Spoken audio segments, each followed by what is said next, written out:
Hey, good evening. It's Friday evening, July 3rd. This is a history day, this history weekend. And it's important for us to understand that our God is the God of history. He orchestrates all the events of the world around us, the things that have happened, have transpired, have to do with God working in history. He came to Abram 4,000 years ago and began to build this beautiful story of redemption. He tells Abram that all the people of the earth would be blessed if they honor him, and cursed if they don't. Not Abram per se, but Abram's God, Abram's vision. God's purpose was to make a people who would come to him, and he orchestrated human history around this great purpose. And we can't dare lose sight of that. The beauty that's there, the story, the melody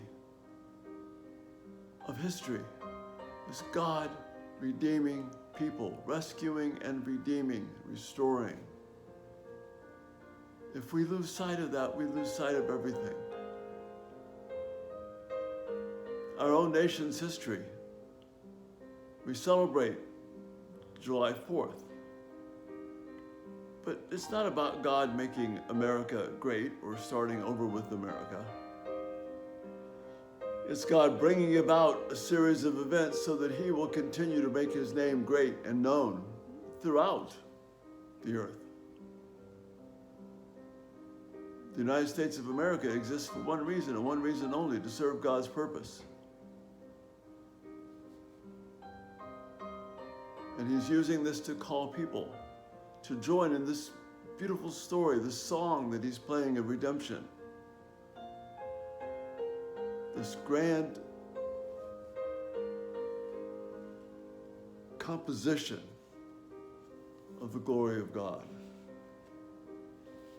So he says in the book of Isaiah, to explain things, he tells Isaiah, speaking through Isaiah, I dream, I form light, and I create darkness. I make success and create disaster. I am the Lord who does all these things. See, all the things that we see, they're not random, they're not happenstance. He will make the cause of people treated unjustly, unfairly because of race, he will make that heal. But he won't just make it heal, he will bring people to himself and create a name for himself and give people new hearts.